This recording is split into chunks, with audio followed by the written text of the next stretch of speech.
TS TET English grammar. We completed parts of speech and tenses. Now today I am going to explain about types of sentences. మరి వాక్యంలోని రకాలు. వాక్యాన్ని ఎలా నిర్మిస్తారు? కొన్ని అక్షరాల సముదాయ పదం, కొన్ని పదాల సముదాయం వాక్యం. ప్రతి సెంటెన్స్లోనూ వర్బు ఉంటుంది, మరి సబ్జెక్ట్ ఉంటుంది, ఆబ్జెక్ట్ ఉంటుంది. మీకు తెలుసు subject, verb, object. Some letters make a word, word make a sentence, sentence make a paragraph, paragraph make a topic. So here we have 5 sentences. Assertive sentence ఇది సాధారణ వాక్యం అంటాం. నెగటివ్ సెంటెన్స్ వ్యతిరేక వాక్యం. ఇంటరాగేటివ్ సెంటెన్స్ ప్రశ్నార్థక వాక్యం. Imperative sentence ఆజ్ఞ లేక ప్రార్థనార్థక వాక్యం. ఎక్స్క్లమేటరీ సెంటెన్స్ ఆశ్చర్యార్థక వాక్యం. ఈ విధంగా ఇవి సెంటెన్సెస్. ఇప్పుడు అసెర్టివ్ సెంటెన్సెస్ అంటే సాధారణ వాక్యాలు ఎట్లా ఉంటుందంటే ఒక విషయాన్ని సాధారణంగా తెలియజేసే వాక్యాలు ఇవి. దీనిలో వాక్యం చివర ఫుల్ స్టాప్ ఉంటుంది. ఈ వాక్యం సబ్జెక్టుతో ప్రారంభమవుతుంది. ఈ వాక్యాలనే స్టేట్మెంట్స్ అని కూడా అంటారు. వీటిని అఫర్మేటివ్ సెంటెన్సెస్ లేదా డిక్లరేటివ్ సెంటెన్సెస్ అని కూడా అంటారు. ఈ అసెర్టివ్ సెంటెన్స్కి ఈ అఫర్మేటివ్ ఆర్ డిక్లరేటివ్ సెంటెన్సెస్ అని కూడా అంటారు. ఇప్పుడు Ravi is a good boy అంటే these sentences gives full meaning and at the end of the sentence it should be full stop. Okay. The man looked at me.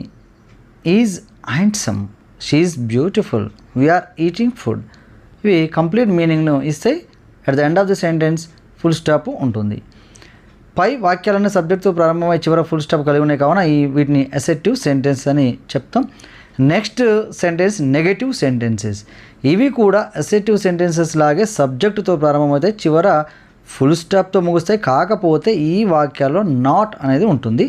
మరి నాట్కు బదులుగా nobody, none, any, neither, seldom, no, never, hardly, rarely, scarcely, few, little etcetera అనే పదాలు కూడా ఏదైనా వాక్యంలో కనబడితే ఆ వాక్యంలో ఆల్రెడీగా నాట్ ఉన్నట్లే అర్థం. అనగా ఈ పదాలు కనబడిన వాక్యాలను నెగటివ్ సెంటెన్సెస్ అని మనం గుర్తుంచుకోవాలి. They are not boys, she is not a girl, he is not an old man, she hardly knows the truth. Here not there in this sentence, but hardly is there, so it is a negative sentence. We seldom come late. He never drinks coffee. అతడు ఎన్నడూ coffee తాగడు. Not అని లేకున్నా never, seldom, hardly ఇట్లా వేరే words వచ్చినా కానీ అది నెగటివ్ సెంటెన్సెస్ అని మనం గుర్తుంచుకోవాలి. ఇంటరాగేటివ్ సెంటెన్సెస్ ప్రశ్నార్థక వాక్యాలు. ఇవి ఇంటరాగేటివ్ సెంటెన్స్ అంటే ఇంటర్వ్యూ చేయడం అనేది మనం గుర్తుంచుకో. ఇంటర్వ్యూ అంటేనే క్వశ్చన్స్ చేయడం, ఆన్సర్ చెప్పడం ఇలా ఉంటుంది. కాబట్టి ఇంటరాగేటివ్ సెంటెన్స్ అంటే ఇంటర్వ్యూస్ అంటే క్వశ్చన్స్ అని మనం గుర్తుంచుకోవాలి. ఇంటరాగేటివ్ సెంటెన్సెస్ అనగా క్వశ్చన్ అని అర్థం. ఈ వాక్యాల చివరన క్వశ్చన్ మార్క్ గుర్తుంటుంది. మీకు తెలుసు WH క్వశ్చన్స్ కూడా ఉంటాయి. What, when, which, how, where etcetera పదాలతో ప్రారంభమవుతాయి. హెల్పింగ్ వర్బ్తో ప్రారంభమయ్యే క్వశ్చన్స్ ఈ రకమైన ఇంటరాగేటివ్ సెంటెన్సెస్. హెల్పింగ్ వర్బ్ అనేది ఎల్లప్పుడూ సబ్జెక్ట్ కంటే ముందుగానే ఉంటుంది. అదే అసెర్టివ్ సెంటెన్సెస్లో అయితే హెల్పింగ్ వర్బ్ అనేది సబ్జెక్ట్ తర్వాత ఉంటుంది. What are you doing, where are you going, when will you come, can you speak English, has she completed the work, are you coming, is he playing అని ఈ విధంగా మనం క్వశ్చన్స్ అంటే helping verb తోటి కానీ WH question తోటి కానీ మనం స్టార్ట్ చేసి ఏవైనా క్వశ్చన్స్ అంటే వాటన్నిటిని కూడా ఇంటరాగేటివ్, ఇంటర్వ్యూలో ప్రశ్నలు అడుగుతాం కాబట్టి అలా గుర్తుంచుకోవాలి. Interrogative sentences. Next imperative sentences. ఇవి ఆజ్ఞ లేక ప్రార్థనాత్మక వాక్యాలు అంటారు. వీటిని సలహాలు, ఆజ్ఞలు, అభ్యర్థనలు మొదలైనవి ఈ రకమైన సెంటెన్సెస్ కూడా చివర ఫుల్ స్టాప్తోనే ముగుస్తాయి. ఈ రకమైన వాక్యాల్లో సబ్జెక్టు ఉండదు. అంతేగాక ఈ వాక్యాలు మెయిన్ వర్బ్తో ప్రారంభమవుతాయి. ఏదైనా వాక్యము ప్లీజ్, డోంట్ అను పదాలతో ప్రారంభమైనా కూడా అది ఇంపరేటివ్ సెంటెన్సే అవుతుంది. ఈ ఇంపరేటివ్ సెంటెన్సెస్ ఎగ్జాంపుల్ చూసినట్టయితే గివ్ మీ యువర్ బుక్ ఇది order, please give me your book ఇది request, bring me a glass of water ఇది కూడా order, please bring me a glass of water it is request, consult a doctor advice, open the window order, please go request, don't smoke order, don't give order. ఈ విధంగా order, request, advise ఇవన్నీ కూడా మన imperative సెంటెన్సెసే. Next sentence exclamatory sentences ఆశ్చర్యార్థక వాక్యాలు. ఇక్కడ మీకు exclamatory symbol కూడా మీకు తెలుసు. ఆశ్చర్యాన్ని, ఆనందాన్ని, బాధను మొదలైన అంశాలను తెలియజేసే వాక్యాలను ఎక్స్క్లమేటరీ సెంటెన్సెస్ అంటారు. ఈ వాక్యాల చివరన ఇది ఎక్స్క్లమేటరీ సింబల్ ఆశ్చర్యార్థకపు గుర్తుంటుంది. What a nice thing, what a pity, how good you are, how nice it is, what a beautiful flower, what a surprise, how cold the night is. ఈ విధంగా exclamatory symbol ఉండే వాటిని exclamatory sentences అని అంటారు. ఈజీగా మనం గుర్తుంచుకోవచ్చు. Next ఇక్కడ practice test ఉంది. మరి ఈ సెంటెన్సెస్ మీద మనకు ఎంతవరకు అవగాహన ఉందనేది మనం చూద్దాం. Where do you live? మరి which type of sentence it is interrogative, because at the end of the sentence there is a question mark, so it is an interrogative sentence. Why are you crying here? Here also it is a question mark is there, so it is also interrogative sentence. Next, my mother prepares food in our house.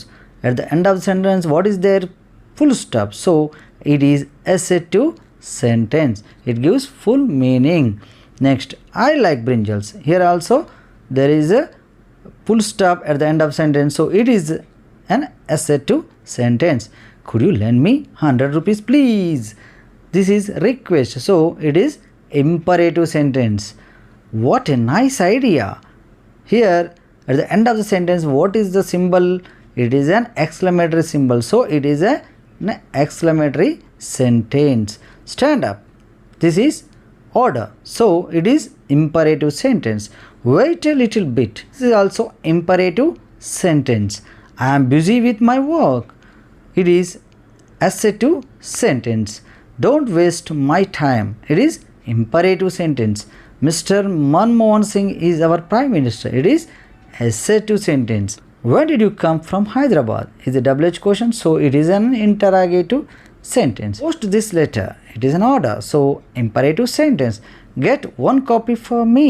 It is a imperative sentence. May I use your pen please? Here this is imperative sentence.